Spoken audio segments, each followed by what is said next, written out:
All right, everyone. I am so excited to introduce you to our next guest today. This woman has done major things in her real estate career, and I am honored to call her my business partner as well. And Deb Razo is actually the founder of WREN, which is the Women Real Estate Network.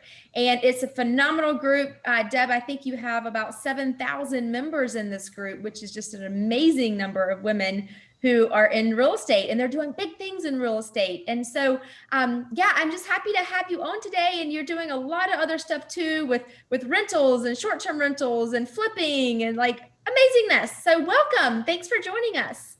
Thank you. Yeah, real estate. I love it. Yes. So Deb, let's jump right in. I want to know, how did you get into real estate? Because you come from a life of not real estate, Yeah, actually, I do come from a life of not real estate. I have been an entrepreneur for over 20 some years, and I've had several different businesses. And about 11 years ago, I had a car accident. And unfortunately, the car accident left me pretty damaged. I was in an SUV and it flipped driver's side first, and I was a passenger. So I got the crunch, and I was airvac to a hospital and told I had a broken neck, and I was straight into surgeries. And it changed things, right? Like, I don't know. I think there's a lot of people that go through a lot of stuff, and we have opportunities to start over, right? And I don't know, maybe there's some people that are out there listening to this right now that are in an opportunity. For some people, maybe it was COVID. For some people, it's the death of a loved one, or a divorce, or sickness. For me, right? It took me well over a year to recover, and you have a lot of time to think about things during that time. And my thoughts were that, I had a business, but my business was really running me. I wasn't running it, right?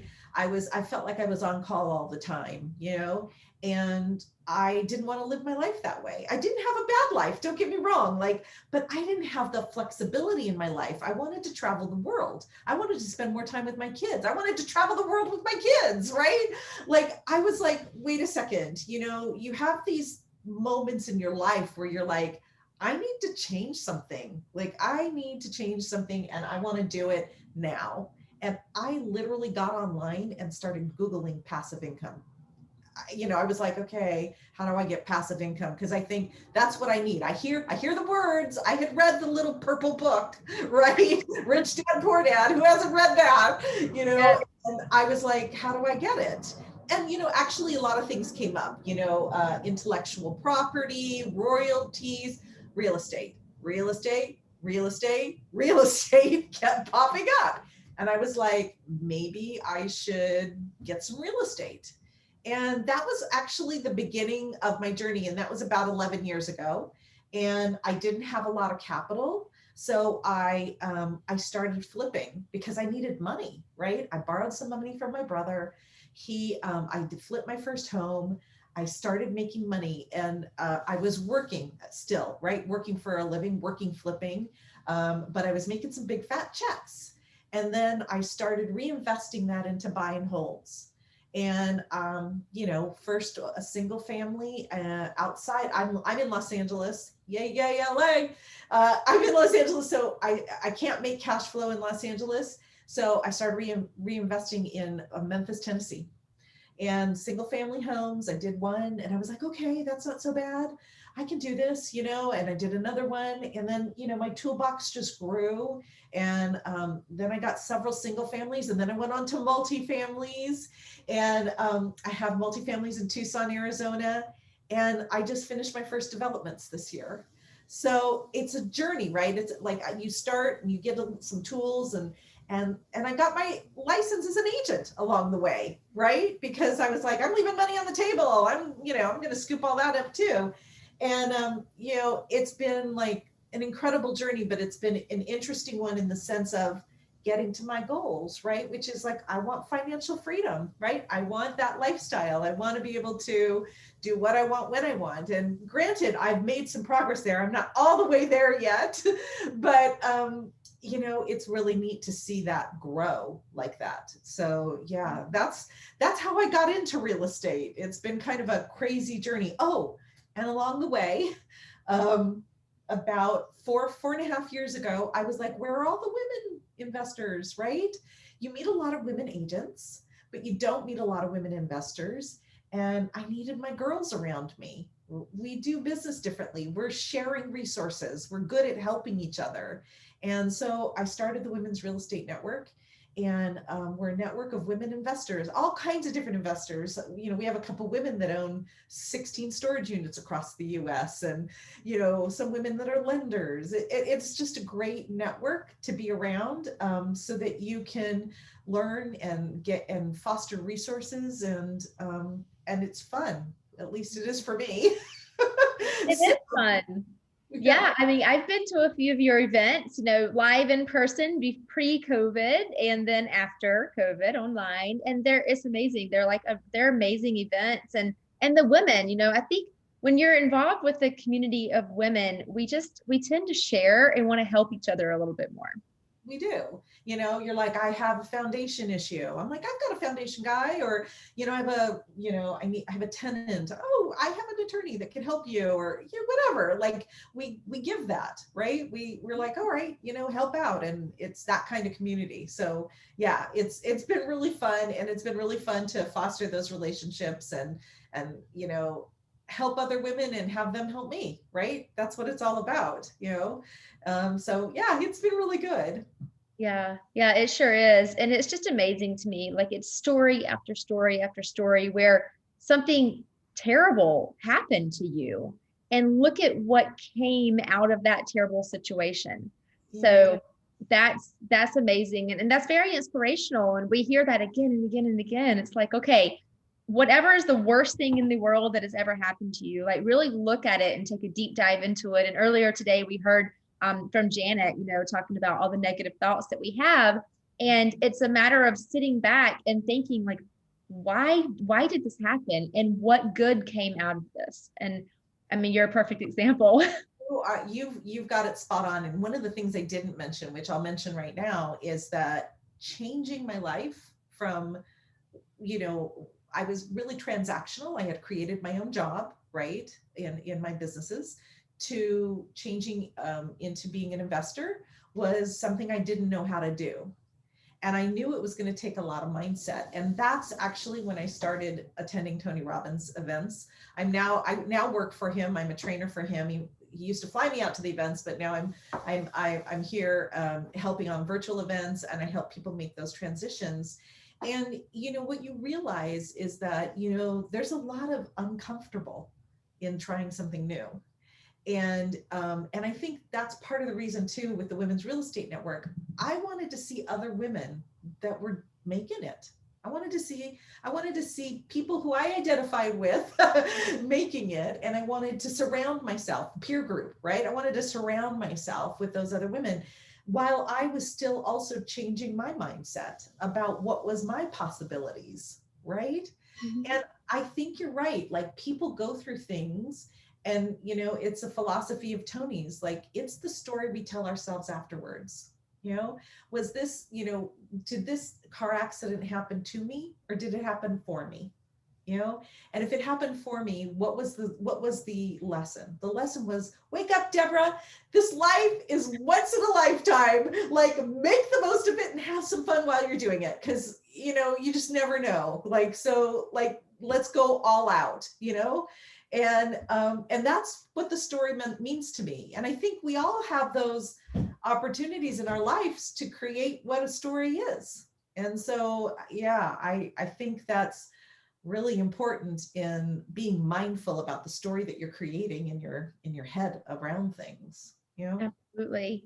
And you know what just popped into my head? I was just having a conversation with an agent earlier today, and she was asking some questions. She's like, I don't have any friends, la da da. And I said, you have to attract those people to you. And I know I went through a certain time in my life where I felt like I didn't have any girlfriends, at least any girlfriends that were going to pull me up. Most of them were trying to pull me down. So I had to separate myself from those people in my life. But what I did the same thing that you did, Deb. I started creating events and coaching and doing all these trainings and these events where I'd get a speaker to come in because I wasn't a speaker then, but I would host the event just like I'm doing today. And I would bring these people in, and then I would use that to then go attract people who thought the same things that I did, believed the same things that I did.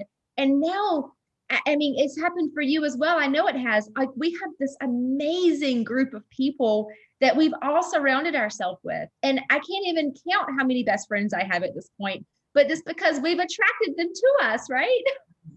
Well, and then just being in that kind of environment, I remember at one of my events that one of the biggest compliments I got was a speaker who was there, who has a righteous business of her own, turned to me about another speaker that was on stage and said, God, she makes me want to up my game. And I thought, yeah, like that's what it's about, right? And like, I love being around people who make me want to up my game. I mean, you've been such a leader and inspiration to me in the Airbnb world, right? And I'm like, and a resource, right? I opened my first Airbnb this year, and I'm like, Amanda, blah, blah, blah, blah, blah, blah, blah, blah, blah, right? And we're able to help each other, So it's surrounding yourself with those types of people that you want to be around that make you want to up your game, That's right? what it's all about, right? Yeah, it So is. as you know, we're talking to real estate agents today, and you being a real estate agent now as well and an investor. Let's talk a little bit about how an agent like makes that transition, because so many of these agents watching us today, they're stuck. And they're stuck in that hamster wheel of selling a house and getting paid. And so how would someone make that transition into being an investor and creating that passive income? What would be your expertise? Well, I mean, I guess the first thing I would say is, what's their outcome, right? I mean, I think we can all get comfortable in a transaction-based business, but you've really created yourself a job. You know, Mhm. you have to go from one transaction to the next. And I've learned along the way, and I'm sure you've heard this too, Amanda, that the only reasons we change are pain or pleasure, Yep. right? So is it your desire to have a more rich life? And when I say rich, I'm not just talking about financially rich. I mean energy rich. I mean time rich. I mean all those types of wonderful riches. Or is it your thought that I can't do this for another 10 years like this, 20 years like this? I'm not going to go from transaction to transaction. That would be painful, right? So what's motivating you to make a change? Because we've got to be motivated to make a change. And then you have to start being aware of where your fears lie. I mean, I don't know. What do you think are the most common things that agents, I have my ideas of what agents tell themselves about the reasons they can't or won't invest.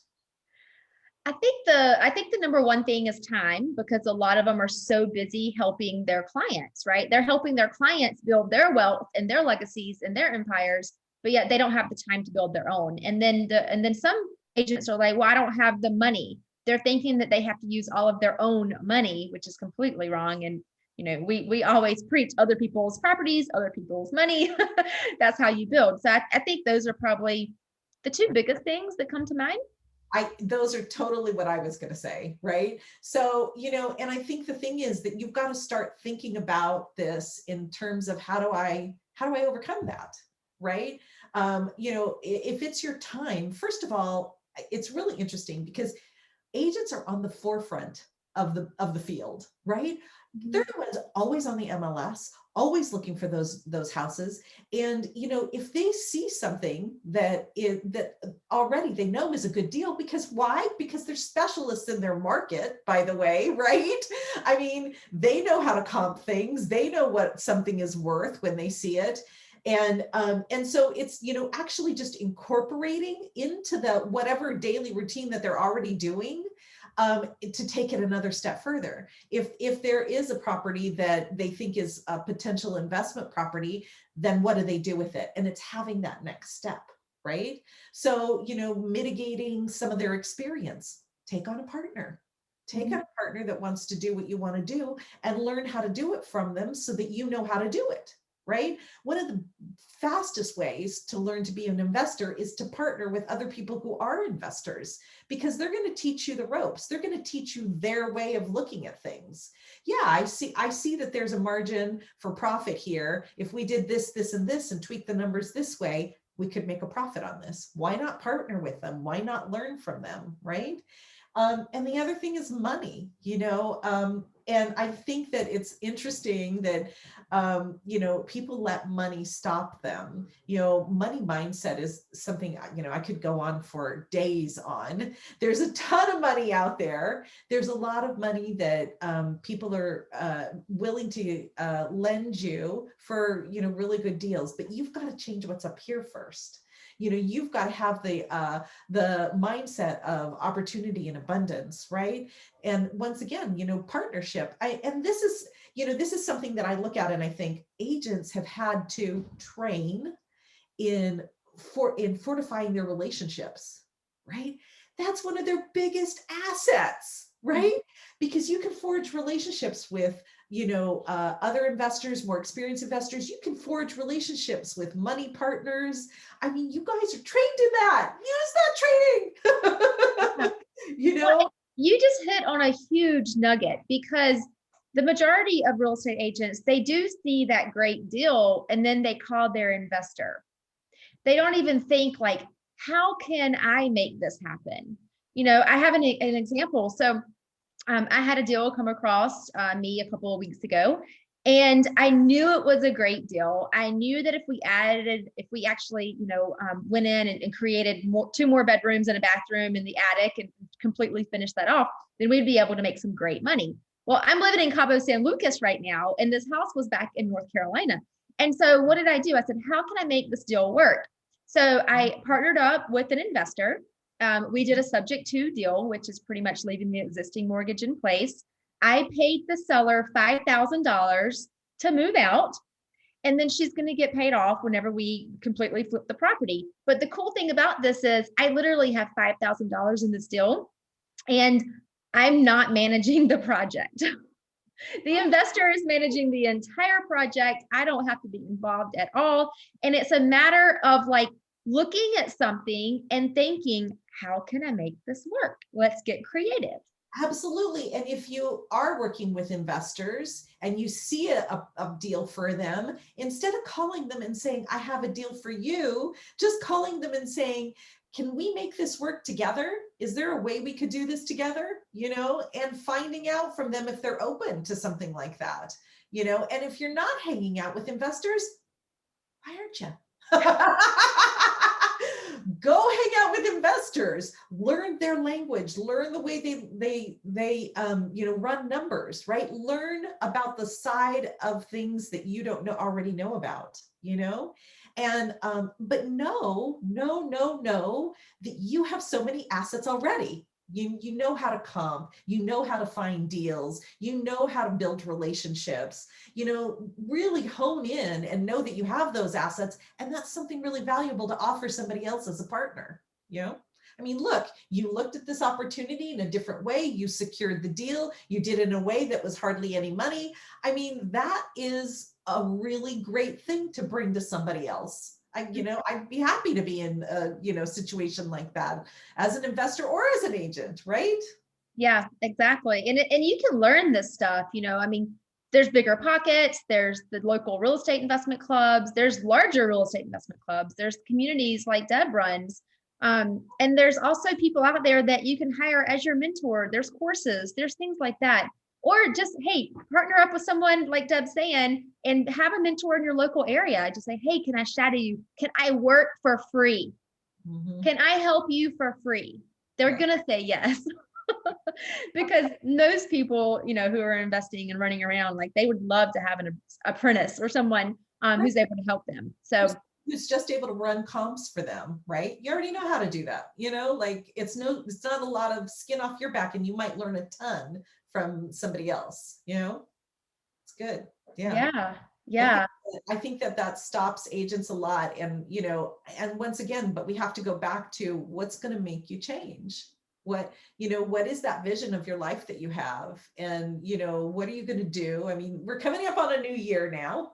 What are you going to do next year that's going to change your business so that you're not just transacting business and having a job, and you're not throwing investors other properties and making them wealthy, but you actually participate. I mean, what is it? The most millionaires made are made in real estate. Mhm. And, it's not hard to see when you're an agent. You see that all the time. And I think, though, you need to jump in the water, get in that stream, and start, figuring out how to get you some. Yeah. And another mentor of mine always says, you never want to waste a good crisis. Millionaires are made in times like these. And yeah, we've been in a crisis for the last, I don't know, 10 months, 11 months, whatever. But the thing is, there are the people who have not really done anything during this time. And then there's people that have completely risen and created courses, written books, done deals. I mean, they've done all kinds of amazing things. And that's the ones that you want to find. And that's the ones that you want to partner up with. Yeah. And you mentioned something earlier, which is like having a mentor, having a coach. I mean, and that's that whole thing of having somebody who thinks differently than you, having somebody who's going to push you and challenge you, or ask you those questions of, well, why didn't you, get yourself in on that deal? What's stopping you? Whatever, those hard questions, right? To like pull you along in what it is you want. I've had a lot of mentors and coaching, and I think I take that lead from the peer group that I hang around with. We believe in that. We believe that we need that kind of stimulation to move us forward and get us out of our comfort zone, and let's face it, it's easy being comfortable. Right? It is. Absolutely. Hey, do one thing every day that scares you. Right. I love that. I love Yeah. that. Yeah. And the fact of the matter is that if you aren't already living your best life, you're going to have to change something. I saw this comic. I'd love to share it with you. I saw this comic one time, and it was this guy at a podium, and he's addressing a crowd, and the first picture says, "Who wants change?" And everybody in the crowd has their hands raised. And then the next picture says, "Who wants to change?" And nobody has their hands raised. Right? Because Yep. that's what it is. It's like, I want to change. I don't want this, but I'm not willing to change to get it. And you have to have a willingness and openness to make those changes, make those adjustments, get out into some discomfort, and go for it. Right? Yeah. Yep, absolutely. Surround yourself with the people who are going to make you uncomfortable. Do the things, wake up early, go to bed late. Like, hey, sometimes it's going to take a little less sleep for a few months, right? Just And to the get truth of there. the matter is, a lot of people think, well, then I'm going to have to even work harder. And I'm like, maybe it's going to be fun. Have you ever thought of that? maybe this change in this process is actually going to feed something in your life or your soul, and it's going to be exciting. I mean, everybody kind of likes something new to a degree, right? It's an adventure. And it's keeping that kind of mindset going, right? Mhm. Yeah, for sure. Yeah. Awesome, Deb. This has been amazing. So, I just love talking to you because you're on the same page. Like, there's so many women that look up to you, especially within REN and all of Southern California, and you've got these chapters all over the place. If any of our listeners are interested in learning more about REN, how can they find out more information? Absolutely. Our website is wreninspires.com, WREN inspires.com. And, we're fairly dark in December's, but every month we have actually free events that you can attend. Or you can also find us on Meetup Pro. We're in 7 different areas, but during COVID, we actually went online. So we've got virtual membership as well. But if you want to attend a free event, our free events actually showcase our members and their case studies. So Could be a flip, could be buy and hold, could be holding notes, could be, a mobile home park. You never know what you're going to get at the free event, but check us out, see if it's something that you're interested in. And then, if you are, join our community. It's a really great women's community. And if it doesn't appeal to you, or if you're a guy out there listening, you can always suggest it to your wife or your sister. But, my piece of advice is you need to surround yourself with people that are doing what you want to do. Those people that will introduce a new way of thinking to you, a new idea, and get you what you want. Because, I just want that mailbox money just coming into my account every month. And so that I can, go to Cabo and hang out. Yes, I have a bedroom ready. I told you. I have an extra room. Right. And if you want to just touch base with me personally, you can go to www.deborah Deborah Razo.com and schedule a 15-minute call, and I'm happy to help. I'm happy to talk to you. Awesome. Thank you, Deb. So yeah, I appreciate you spending some time with us today. I know the viewers appreciate this. It's always just amazing having a conversation with you. So any last little bit of advice for the audience before we wrap it up today? Yeah, go for it. Just do it, right? Yeah. You can talk about it all day long, but until you jump in and do it, it's not the same. It is. And, have some fun. Like, don't build it up in your mind as something that's, going to be crazy, scary, like, have some fun, meet some people, get with your right clan, so that you can actually enjoy the process, and learn. Yeah. Yep, be a sponge and soak it all up, just like you're doing today. So give yourself a pat on the back today because you're watching this. So that's the first step, right? Yeah, we're changing your mindset.